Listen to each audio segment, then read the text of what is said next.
Are you ready to fall asleep to these scary stories? Before you fall asleep, make sure you subscribe to my channel and like this video. And don't forget to tell me in the comments what time you're watching and where you're watching from. Sleep well.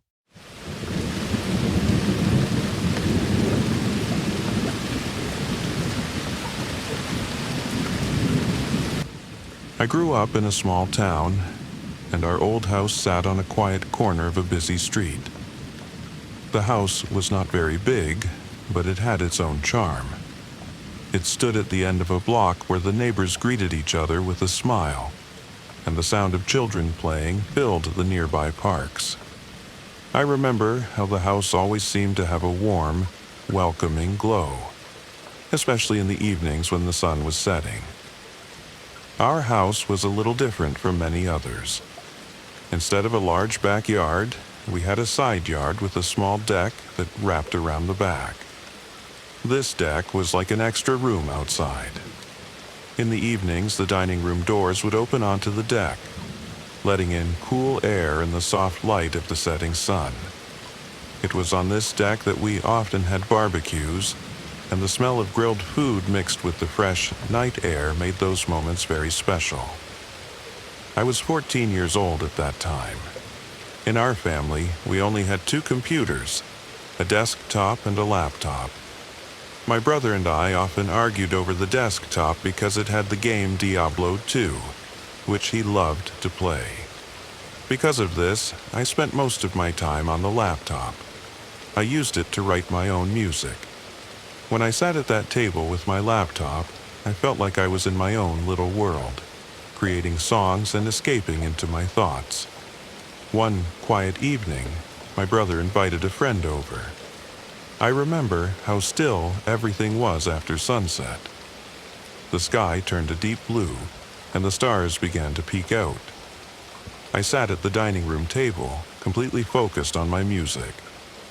The gentle hum of the computer and the soft tapping of the keys filled the room, and I did not pay much attention to the sounds coming from elsewhere in the house.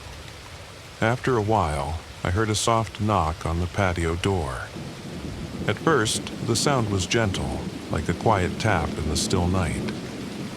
I paused my music and listened carefully.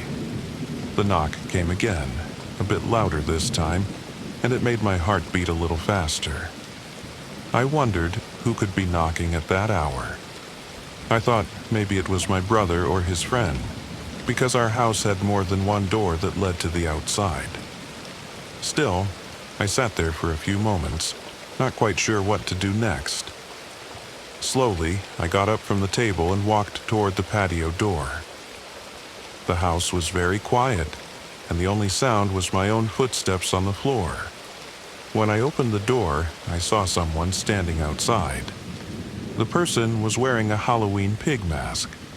The mask covered their face completely, so I could not tell if they were a man or a woman, or how old they might be. For a moment, I thought this might be a joke. I remembered how my brother and his friend sometimes played tricks on each other. With a small smile, I mouthed, "Good one," and even gave a little rude gesture with my finger, thinking it was all in good fun. I expected the person to laugh or wave back, but instead, the masked person simply waved and then turned to walk away. I stood there for a long moment, feeling confused and a little uneasy. I closed the door slowly and went back inside, still wondering what had just happened. I decided to go downstairs to talk to my brother and his friend. I wanted to tease them about the strange visitor and maybe find out if they were behind the prank.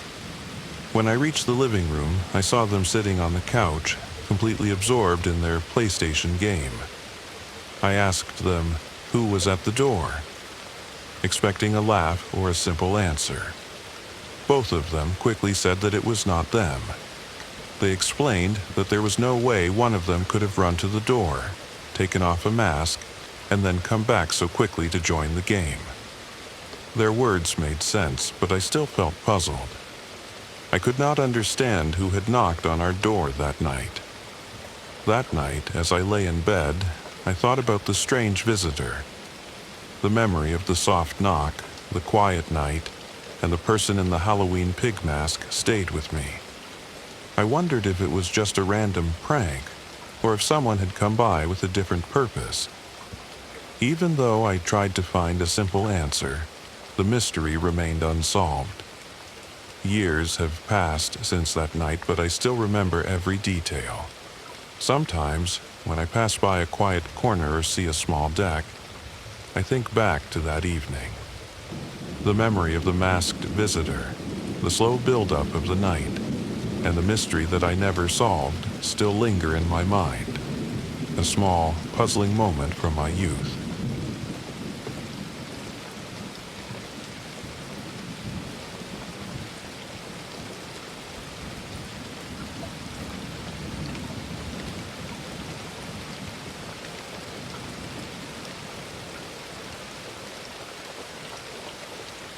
I came home pretty late one night after a long day, tired and eager to get some rest. The streets were quiet, and the soft glow of streetlights made the neighborhood look both calm and a little eerie. When I reached our apartment, I noticed that my roommate's bedroom door was closed. I assumed she was already asleep since she usually retired early. I unlocked my door and stepped inside, thinking only of collapsing into bed, when a strange feeling tugged at the back of my mind. As I passed through the dimly lit hallway toward the kitchen for a glass of water, something caught my eye out of the corner. I swear I saw a quick movement, a flicker of a shadow that shouldn't have been there. I stopped for a moment, squinting into the darkness. "Jess?" I called softly, thinking it might be her or perhaps someone playing a joke. But there was no reply, just the sound of my own footsteps echoing on the hardwood floor. Unnerved, yet dismissing it as my tired imagination, I continued toward my room. I barely had time to switch on the light when a barely audible whisper reached my ears, clear enough to freeze me in my tracks. "I'm still here." My heart pounded as I scanned the room. The familiar surroundings looked unchanged, and yet that voice made me feel as though I was not alone. I fumbled for the light switch again, desperate to banish any lingering darkness. The room filled with brightness, but no one was there. Unsure of what to do next, I decided to check the rest of the apartment. I methodically turned on every light, illuminating every corner of our small home. With the harsh glare banishing most of the shadows, I tried to convince myself that I had merely been spooked by a trick of the light or my own exhaustion. Still, a persistent feeling of unease urged me to act. I walked slowly to Jess's closed door and knocked repeatedly, hoping to hear a reassuring reply from her. When there was no answer, I cautiously opened the door crack, peering into the dark room. It was empty, as if she'd vanished into thin air. I left the light on, figuring that maybe its glow would keep any strange presence away.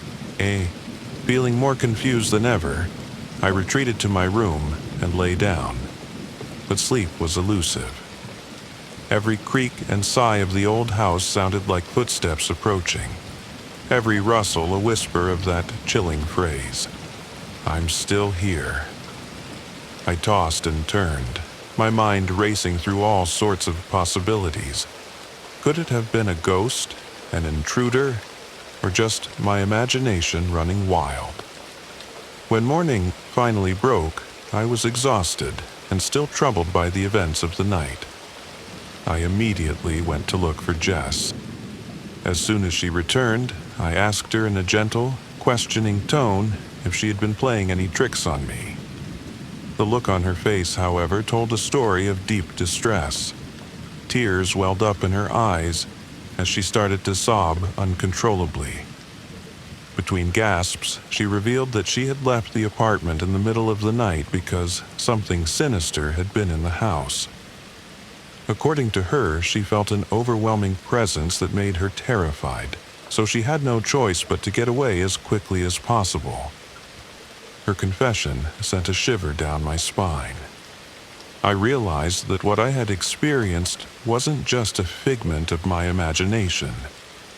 Whatever was in that house had affected her deeply, and it had made its presence known to both of us in different ways. As we sat together in the bright morning light, I couldn't shake the unsettling feeling that something had been lurking in our home. Something that made both of us feel unsafe in a place that was supposed to be our sanctuary. Even now, when I recall that night, the memory of that whispered message and her tearful explanation lingers, leaving me with a sense of mystery and quiet dread that I cannot quite explain.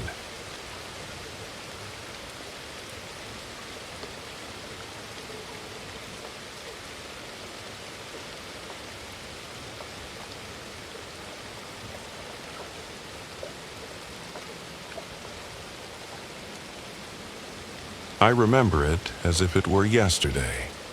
The dim, humming fluorescent lights of the store, the muted chatter of customers in the background, and the nervous excitement of being 17 and new to the world of retail.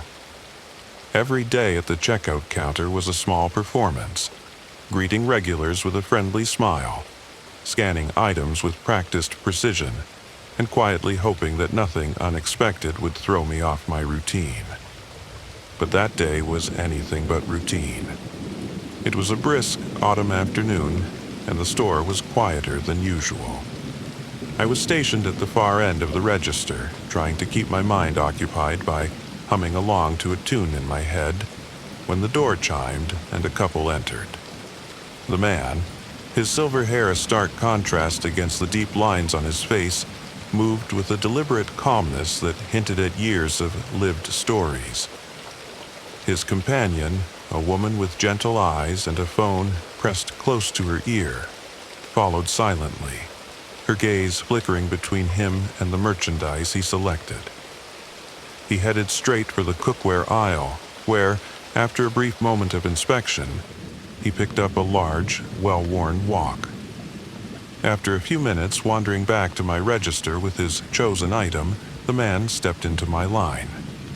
I could sense he was a regular in life, even if not in the store. There was an air of familiarity about him, as if he were testing the waters for a connection. As I rang up his purchase, he broke the comfortable silence that had been punctuating the day. "Do you like Chinese food?" he asked, his tone light yet earnest, almost as if he were extending a personal invitation rather than making small talk about the wok in my hand. Caught a bit off guard by the unexpected question, I stuttered, Yeah, I like Chinese," trying to keep my voice steady despite the flutter in my chest. A subtle smile played across his weathered face as he leaned in a fraction closer, his eyes twinkling with mischief or sincerity. I couldn't tell which at the time. "Would you like to go out with me to get some Chinese?" he asked, punctuating his invitation with a wink that sent a ripple of confusion through me. The request was so startlingly out of place that my words tangled together. No, sir," I managed to say, my voice barely above a whisper as I fumbled for the right words, each one feeling heavier than the last. He paused, his face betraying a moment of disappointed realization, as if my refusal had confirmed a fear he had not spoken aloud. Then, turning slightly to address his companion, who had remained silent and absorbed in her phone conversation, he added in a tone that still held a curious blend of hope and bemusement, "Would you at least like to come home with me and live in my basement?" It was as if time itself had slowed down in that instant. The cacophony of everyday sounds receded, and I was left with nothing but the weight of his unexpected proposition. I barely managed a "no," my voice trailing off into an echo of uncertainty, the words caught between polite refusal and sheer disbelief.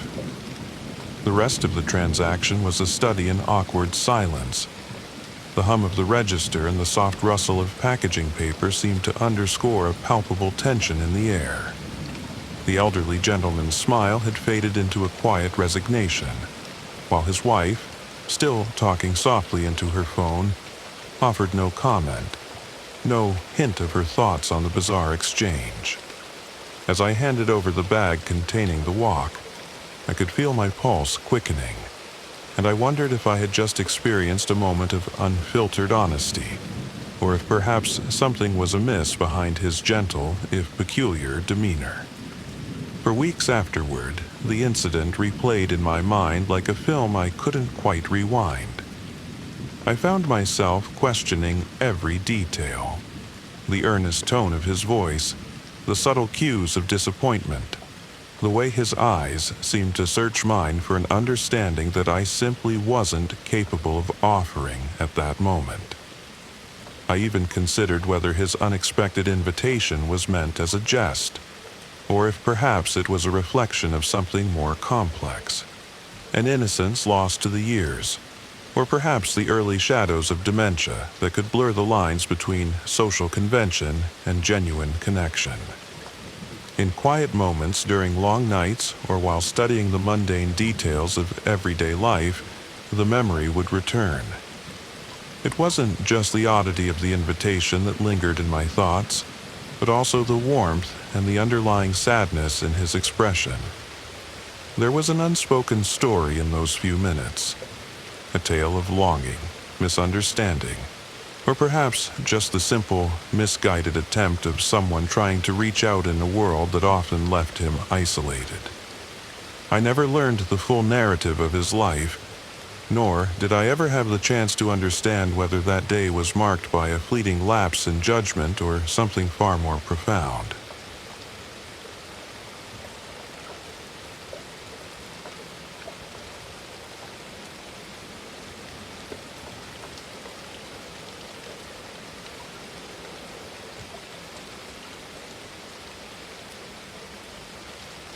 I grew up in a house that always had a little quirk to it. My bedroom was the only one that faced the front of the house and the busy street beyond. As a child, I sometimes felt as if the world was peeking in, and that strange sense of vulnerability made certain moments all the more memorable. One night, when I must have been about 8 or 9 years old, I experienced something that for years I would wonder about in bewildered silence. That night, I was in the depths of a heavy sleep, tangled in dreams and half-conscious thoughts. Suddenly, I was roused by a calm yet insistent voice. It was my dad, and his tone left no room for argument. "Get up, go in the bathroom, and shut the door," he said, his voice measured and firm, as if this were nothing more than a simple instruction in our nightly routine. I remember feeling annoyed, the remnants of sleep making everything seem both urgent and trivial at once, but I obeyed without much protest.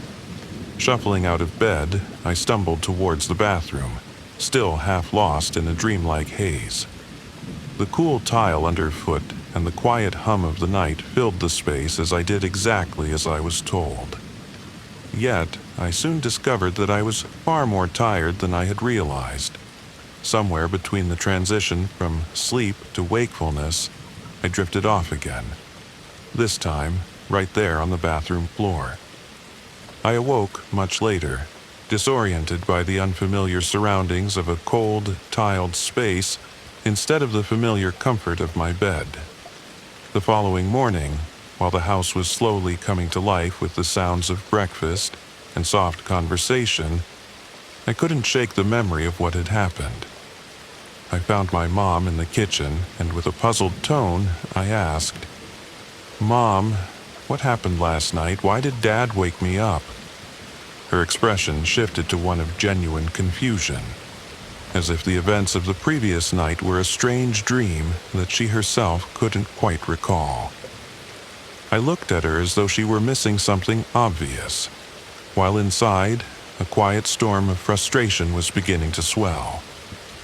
Unable to let it rest, I later confronted my dad. I asked him directly, seeking an explanation for that odd and unsettling moment. Instead of offering the reassurance or a simple, it was just a precaution. He flatly denied that anything unusual had taken place. My heart ached with a mixture of frustration and tears, and though I nearly broke down, I eventually swallowed my feelings and let the matter drop, at least at the time. Years later, during a break from college, I found myself back at home, in the familiar contours of my childhood world. The memory of that inexplicable night had haunted me quietly over the years, its edges blurred by time, yet stubbornly persistent. One afternoon, I gathered the courage to ask my dad once more. With a playful glint in his eye and a tone that suggested he'd been waiting for this moment, he said, "Ha! I was wondering if you even remembered that." His remark, though light-hearted, carried an undercurrent of a secret long held. And then, as if peeling back a layer of the past, my dad explained the truth behind that night. It turned out that in those years, our block had been gripped by a spate of vandalism and break-ins. That particular night, someone had broken into the garage, and before we knew it, an intruder had slipped into our home.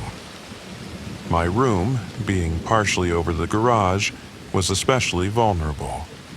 Without wanting to alarm me or shatter the fragile cocoon of childhood innocence, my dad had acted swiftly and quietly.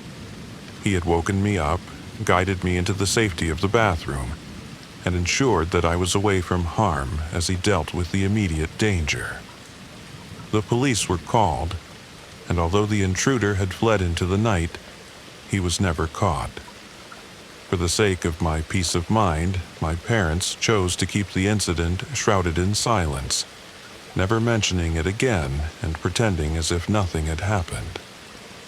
In retrospect, it wasn't anything supernatural or out of the realm of a ghost story.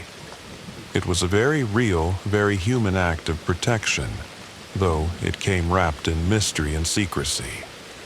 That night, a simple instruction that had once left me feeling frustrated and confused now revealed a deep layer of care and sacrifice. Even though the truth was unsettling, knowing that my parents had gone to great lengths to keep me safe, while burdening themselves with the weight of fear and uncertainty, has stayed with me as a poignant reminder of their love. And though I might have felt frustrated as a child, I now understand the unspoken battles that parents sometimes fight to shield us from the harsh realities of the world.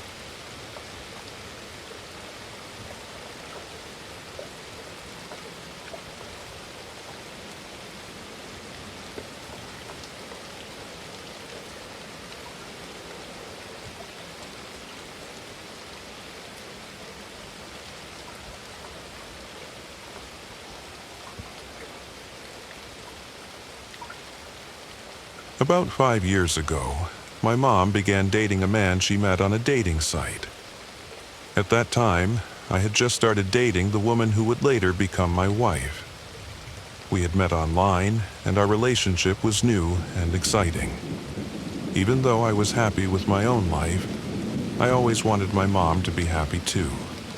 However, from the start, my wife and I did not feel comfortable with the man my mom was seeing. He was not mean or rude, but he acted in a way that made us feel uneasy. He was very quiet and often kept his eyes closed, as if he were always lost in his own thoughts. Sometimes he did things that were very odd. One day, he offered my wife a piece of chocolate. He took a small piece from his chocolate bar, closed his eyes, and made a soft sound as he ate it.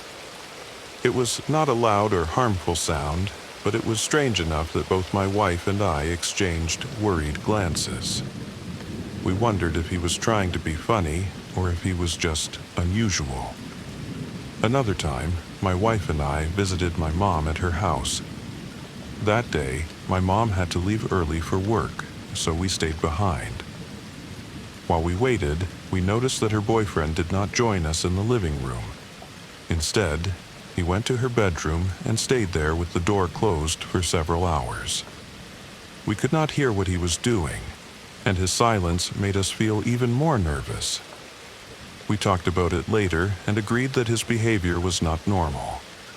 As the months passed, things between my mom and her boyfriend began to change. Just before Christmas, my mom started to have many problems with him. One day, during the holiday season, while we were visiting her, she sat down with my wife and me to share her troubles. She told us that things had been difficult for a while, and she seemed very upset. We listened carefully to everything she said. We even shared our thoughts and suggested that maybe she would be better off without him. We said these things because we cared about her and wanted her to be safe and happy. Even though we tried to help her, my mom had already made up her mind. On Christmas Eve, she ended her relationship with him. It was a hard choice, but she believed it was the right one. That night, we stayed at her house. The house felt quiet and a little sad because of all the problems that had taken place. We all knew that sometimes grown-ups have difficult choices to make. The next morning was Christmas Day. We woke up early with hopes of a joyful day and set out to visit my dad at his house. Our plan was to spend just a little time there before heading back home. However, a heavy snowstorm came in quickly. The snow was thick and fell fast, covering the roads. Because of this, we had no choice but to stay longer at my dad's house. The snow made everything look magical at first, like a scene from a winter fairy tale, with the world outside turned into a beautiful white wonderland. Even with the beauty of the snow, we could not forget the worry that still rested in our hearts about my mom. As the day went on, my wife told me that she had a bad feeling about my mom's ex-boyfriend. Although my mom had already broken up with him, her bad behavior in the past still made us nervous. With these thoughts in our minds, we decided to check on my mom before we left. On our way out, we drove back to my mom's house. When we arrived, we saw her car parked in the driveway. Since she lives very close to her work, she often walks instead of driving, and she never locks her door. Because of this, we felt safe enough to go inside without any trouble. Once we were inside the house, we went straight to the kitchen. That is when we saw something that made our hearts beat faster. A red liquid was dripping from the refrigerator's water dispenser. We looked more closely and saw that the container below the water dispenser was filled with this red liquid. It had spilled onto the floor and created a small puddle. At that moment, my wife let out a loud scream, and I felt a deep surge of fear. I thought that something very bad had happened. In my mind, I even feared that I might find a very terrible scene if I looked further into the freezer. My hands were shaking as I slowly opened the freezer door. I was ready to see something awful, and my mind raced with all sorts of bad thoughts. But when I looked inside the freezer, I found nothing dangerous at all. Instead, there was just a bag of frozen cherries. The bag had been left open, and the cherries had spilled out. They had fallen onto the ice dispenser and were pressing against it. As the cherries began to thaw, they released red juice that, in the dim kitchen light, looked a lot like blood. For a long moment, we just stood there in silence. Then, slowly, we both began to laugh and sigh with relief. The scary scene that we had imagined turned out to be a simple kitchen mistake. A bag of frozen cherries that was not closed properly. No harm had been done, and my mom was safe.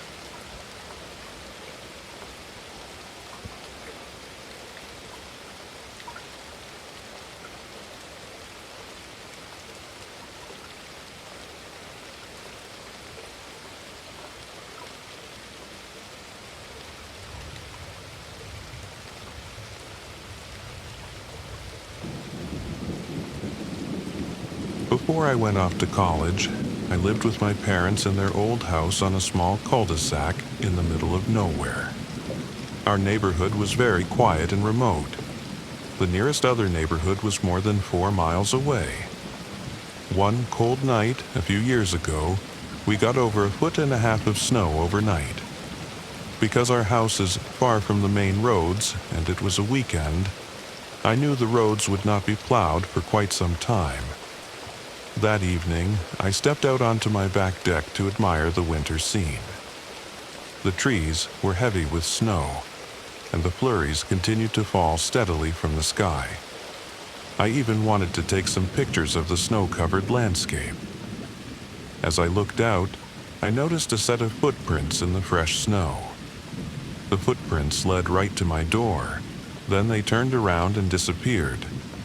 I could tell they came from my neighbor's side of the cul-de-sac. At first, I thought one of the more mischievous kids in the neighborhood might have played a joke. I had also seen that my sledding tube on the railing was popped, which seemed like a typical prank. I decided to wait a while before calling their parents, since it was still early in the day. After some time, I logged on to Facebook to relax and catch up on posts.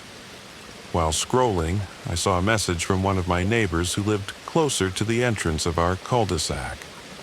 The post read, "Did someone knock for me or something at my back door?" My heart skipped a beat. I immediately called her on the phone. We talked for a few minutes, and I told her that I had an idea about what might be going on. I then called the first house at the entrance of our cul-de-sac to explain the situation. The person there went out to check and confirmed that he had seen similar footprints outside his house as well. Soon, everyone started calling each other, trying to piece together the strange events of the night. I called the family at the far end of the cul-de-sac, and they said that no one unusual was there. Next, I received a call from my next-door neighbor. She explained that the woman living next to the end house had seen footprints leading to her door, but none of the footprints led away from it. By this point, we had already called the police once. Now, with more concerns coming in from our neighbors, we called them back and said that the situation had become an emergency. The police explained that the roads were still unplowed and that they could not send a plow truck because the service was provided by a private company. The woman who was most worried was becoming very upset. A big, strong man from across the road texted her to say that he would come over to help her feel safe. He arrived quickly, and she went with him. Trying to get a better look at what was happening, we set up a live feed from one of our motion-activated cameras to watch all the exits around the house. For a while, nothing unusual appeared on the feed. Then, around 7 p.m., a plow truck finally arrived along with 3 police cars. The couple the upset woman was staying with, and she herself went to her house and stood in the doorway while the police searched the area. At first, they did not find anything, but the woman begged them to keep looking, and they did. After some time, 2 of the police officers went into the basement again. This time, only 1 officer came up. He took the very upset woman to a small side room, and we could hear her crying loudly. By now, many of us had gathered outside.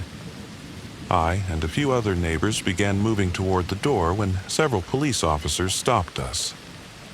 They told us that they had found someone hiding under a covered opening in the stairwell, a place that the woman did not even know existed.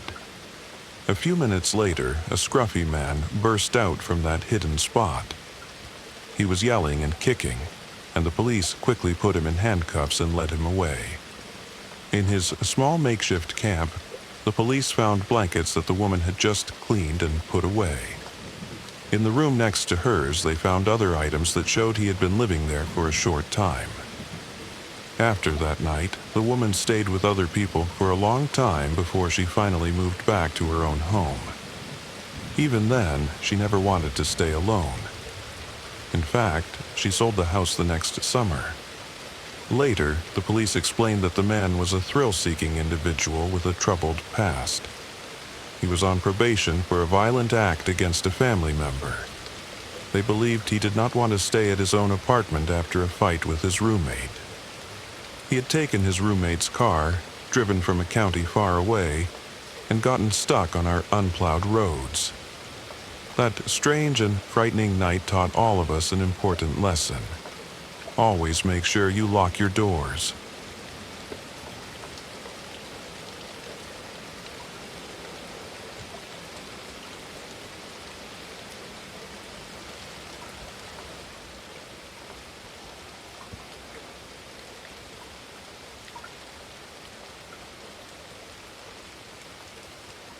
In 2013, my family moved to a very tough area of Mobile, Alabama. We moved there to follow a football coach for my brother. We rented the home from an older woman. The house smelt as you would expect from an old house that used to be occupied by an older lady. It smelt like old Chanel No. 5 and old carpet. There were only 3 bedrooms in the house, including the master bedroom. There were also 2 bathrooms. I have 3 siblings, 2 parents, and 1 cousin staying in the household on an average day. The house was pretty packed, but we were there for only a year, and it was cheap. My cousin also followed the football coach there as well.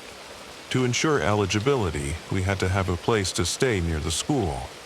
This included my uncle, my cousin's dad, to get an apartment. The apartment had no good furniture, but enough to prove that they were living there. Since there was no good furniture, he ended up staying with us most of the time. My uncle would occasionally stay at the apartment, but they didn't allow pets. My uncle's boxer would stay with us all the time. I was only 7 or 8 years old, but I remember this all too well. I have this weird issue with fabric that I think looks old. So I always slept on our couch in the living room that I knew my mom bought a few years prior. Above the couch I slept on was a window with mini blinds that were always closed, so I never would have expected this would happen. One night I drifted off to sleep as I always did, and I woke up in the middle of the night. I always slept with the TV on running recorded versions of the Ninja Turtles because it helped me sleep. If it wasn't for the TV, I would have never noticed. I woke up and looked at my TV and then rolled over to sleep again. That's when I noticed 2 eyes staring right back at me through the gaps of the blinds, looking down on me. As the 7-year-old little girl, I screamed and ran all the way to my parents' room crying. My dad is a bodybuilder and is very large, so he shot up and went outside. When he opened the door, he saw no one, and I ended up sleeping with my parents. No one really believed me after the whole ordeal, so it was all forgotten. I never slept on the same couch ever again. My brother, though, drifted off to sleep on that couch after practice one day. He ended up sleeping through the night. Around 2 in the morning, my brother woke me up and asked me what I saw that one night. I explained what I saw and told me he just saw the same thing. We woke my parents up and told them that my brother saw the same thing I did and my dad went outside. No one was there, but there were huge footprints where he stood. The footprints proved that we weren't lying and we were honest about what we saw. The area was very dangerous, so we just assumed it was a peeper. We never called the cops because we never saw who it was, and if they ever tried to break in, we had our dad to protect us. My dad is very easy to wake up, and it just takes a yell to get him awake. My brother came up with a new solution to the peeper problem. My brother ended up moving the blinds pointing upward instead of down. This meant that the gaps in the blinds would show the ceiling rather than us, and we never had another issue for a little while. One night, we were out of the house for a birthday party around the same time we would be asleep, and I accidentally left the TV on as I would every single night. When we arrived back home, our house was an absolute mess. As I said before, we had my uncle's boxer staying with us most of the time, and we let him roam the house when we weren't home. It looked like someone tried to go through the front door, but was unsuccessful. There were claw marks from the boxer trying to get to someone on the other side. At the back door, there were chips off the frame of the door as though someone tried to break in with a crowbar. The pages to my library book were torn, my backpack was rummaged through, and my homework was shredded. My parents concluded that whoever broke in was after me or my brother. This is because he only really ever saw us. I thank God every day that we were not there. I have no idea what the person wanted or who they were after. Shortly after, we moved back to our old house in a safe area. Nothing ever happened again.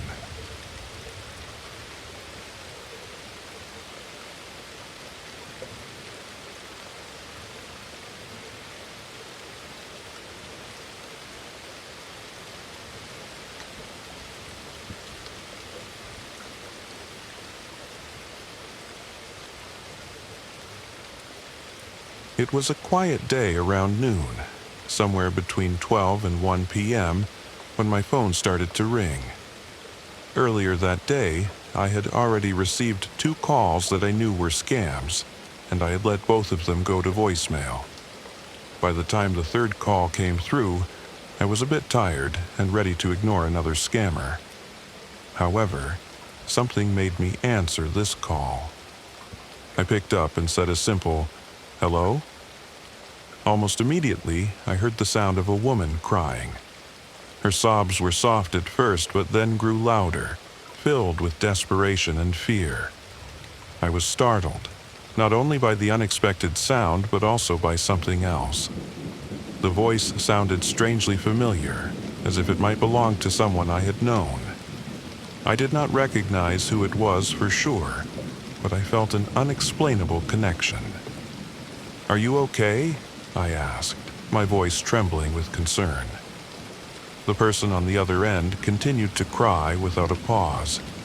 After a few moments, through the stream of tears, a single phrase broke through repeatedly. "Pick me up." It was said over and over again in a tone that sounded both desperate and urgent. At that point, I was very confused. I thought, maybe they realized they called the wrong number. Still, I could not shake the feeling that this call was not just a random scam. I tried to get more information. "Who are you?" I asked slowly, careful with my words. Almost immediately, a voice responded quickly. "You know who I am. Please pick me up." My heart began to pound as I tried to make sense of the situation. I looked at the number on my screen. It seemed odd, almost as if it could be from a school or a similar institution, but I doubted that was really the case. I decided to be cautious. "I think you have the wrong number," I said, hoping to end the conversation and let it go. But the response was immediate. "No, please just pick me up." With that, I was filled with a mix of worry and discomfort. Every part of me felt uneasy, and I could not help but wonder if this person was truly in danger. Was someone out there really calling for help? What if they were lost or in trouble? I told myself that it might be silly to think that way over the phone, but the desperation in that woman's voice made it impossible to ignore. I repeated my concern, asking again, "Are you okay?"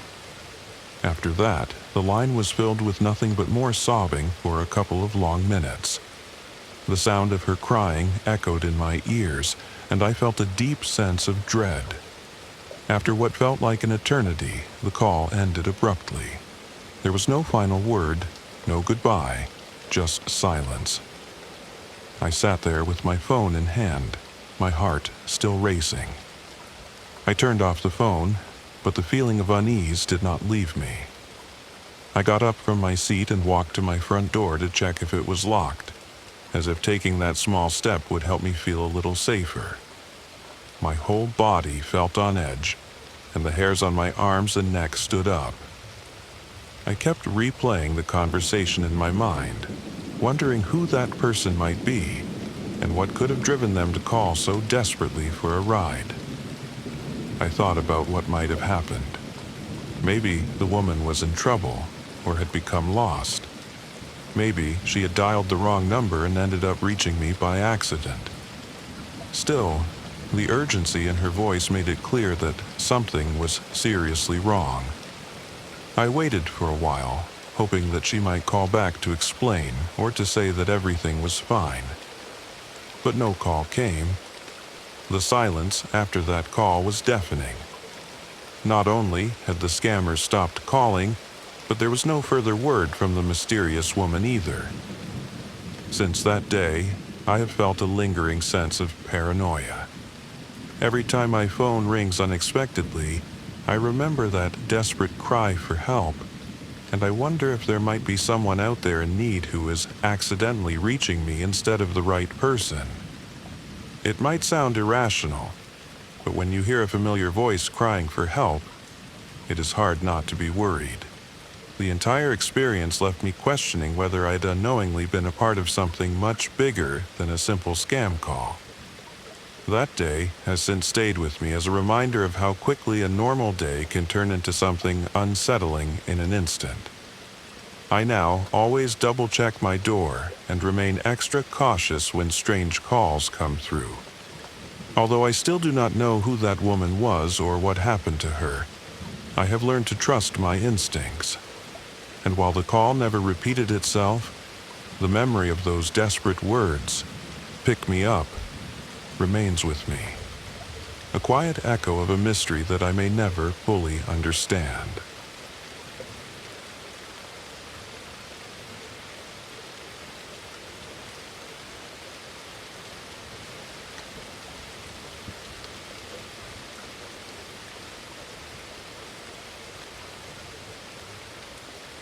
I work at a company where I mostly have night and evening shifts. Because of my schedule, I often return home at odd hours, sometimes past midnight. One particular night around 2 a.m., I was walking home after a long shift, exhausted and eager to get to bed. The streets were nearly empty, the occasional streetlight flickering, casting eerie shadows on the pavement. The only sounds were my footsteps echoing through the silent night. As I neared my house, I passed by a spot that always gave me an uneasy feeling. A small, fenced-off area with just 2 trees. It wasn't particularly remarkable, yet I had heard people whisper about it, saying that many had taken their lives there. A chill ran down my spine as I recalled these rumors, but I brushed it off, telling myself that it was just another urban legend. That was when I saw it. A shadowy figure sitting on the lower branch of one of the trees. At first, I thought it was just my imagination playing tricks on me. But the shape was distinct. Someone was there. My breath caught in my throat as I instinctively looked up. But there was no one. The branch was completely empty. My heartbeat quickened, my legs suddenly feeling heavy. Then I heard it. Panting. A sound so close, so real, that I felt a wave of dread wash over me. It was behind me. I didn't dare turn around. The panting grew louder, heavier, as if someone was gasping for breath right at my back. That was all it took for me to snap out of my frozen state. Panic surged through my body and I took off running, my heart pounding furiously. I didn't look back, didn't stop until I reached the safety of my home. Slamming the door shut, I locked it behind me, standing there for a moment gasping for air. Even then, I could feel something lingering outside, just beyond the door. For days, I tried to convince myself it was just exhaustion, a trick of the mind. But the fear still clung to me, like an invisible weight on my shoulders. Weeks passed, and I avoided that spot as much as I could. I thought I had put the incident behind me, but then it happened again. This time, I wasn't alone. One night, after attending a party with my elder sister, we were returning home together. It was late, close to 1 a.m., and we had been laughing and reminiscing about the night. But as we neared the same spot, an eerie silence fell upon us. It was as if the air itself had thickened, growing heavy with an unnatural stillness. Then, out of nowhere, we heard it. A woman's scream. The sound cut through the silence like a blade, raw and filled with agony. My sister and I froze, exchanging terrified glances. She was in a party outfit, heels and all, so running wasn't an option. Instead, we quickened our pace, trying to ignore the gut-wrenching wail that still echoed in our ears. Then, the feeling came. That same oppressive energy I had felt before. It was following us. Every step we took, it felt closer, like unseen eyes boring into our backs.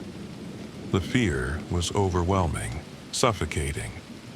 My sister gripped my arm tightly, her nails digging into my skin. We didn't speak, we didn't dare. We just kept walking, faster and faster, until we finally reached our house. As soon as we stepped inside, we locked the door behind us, our breaths shaky and uneven. But even then, something felt off. The air inside the house felt cold, wrong, as if whatever had followed us hadn't stopped at the door. The feeling didn't go away. That entire night we felt watched, unsettled by an unseen presence lurking just out of sight. The unease only grew stronger the next day until we couldn't take it anymore. That evening, we hastily packed our things and left, seeking refuge at a friend's place. We tried to rationalize what had happened, to find some logical explanation, but deep down, we knew something was there. Something that didn't want us there. Eventually, we made the decision to leave the house for good. We found a new place, far from that cursed spot. Though the fear has faded with time, the memory still lingers. Even now, whenever I think of that place, I feel a chill run down my spine. A haunting reminder of the night something unseen chased us home.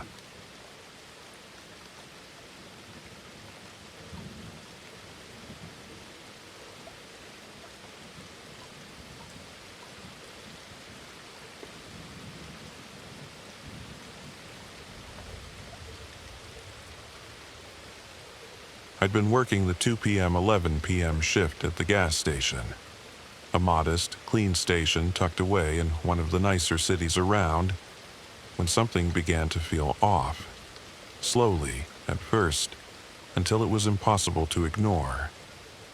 The day had started in its usual way, with routine customers and the soft hum of background music playing over the speakers.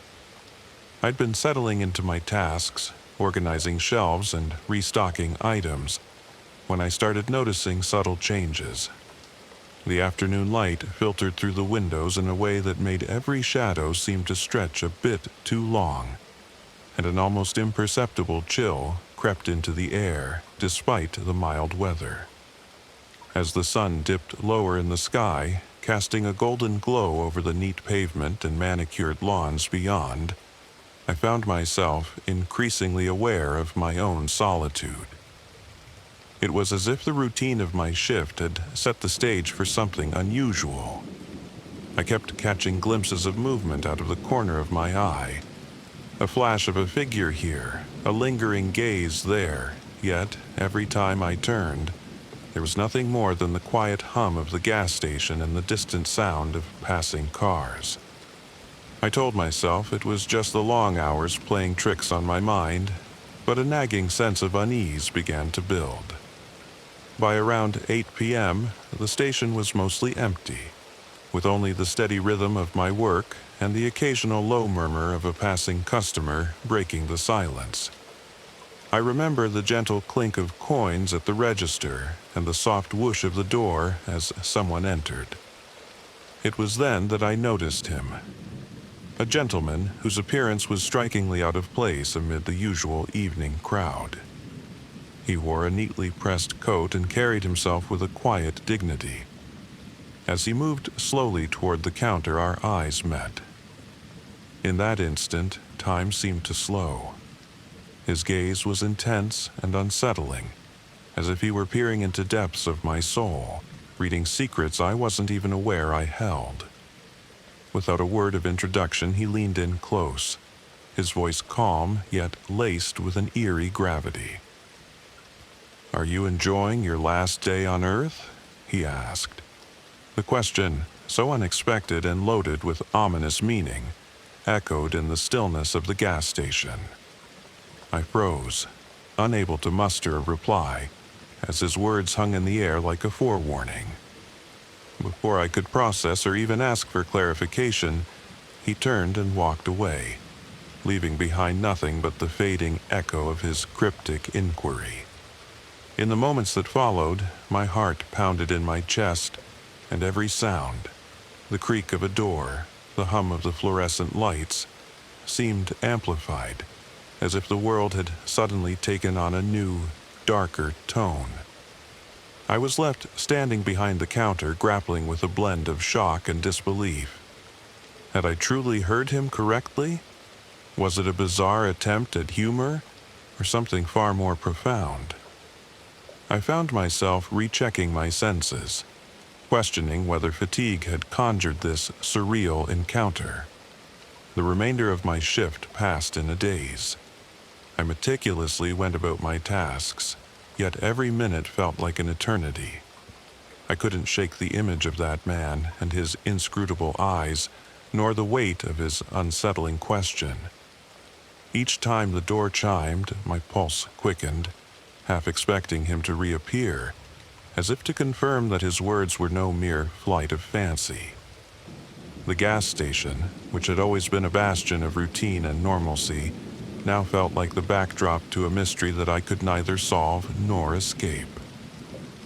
When the clock finally signaled the end of my shift at 11 p.m., I closed up with a heavy heart and a mind racing with unanswered questions. On my drive home, the city lights blurred past as I replayed the encounter over and over in my head. I wondered if that moment was a warning, a call to appreciate life's fleeting nature, or perhaps a reminder that even in the most mundane settings, the extraordinary can suddenly intrude. I didn't know if it was real or a trick of the tired mind, but one thing was certain. I would never look at an ordinary day the same way again. Now, every time I pass by that gas station or recall the intensity of his gaze, I feel a shiver of both awe and apprehension. I still wonder about the true meaning behind his question. Was he a messenger of fate, hinting that every day could be our last? Or was it simply the rambling of a troubled soul, projecting his own darkness onto mine? Whatever the truth, that night left an indelible mark on my memory, a slow-building mystery that continues to haunt my thoughts and remind me of life's fragile and unpredictable nature.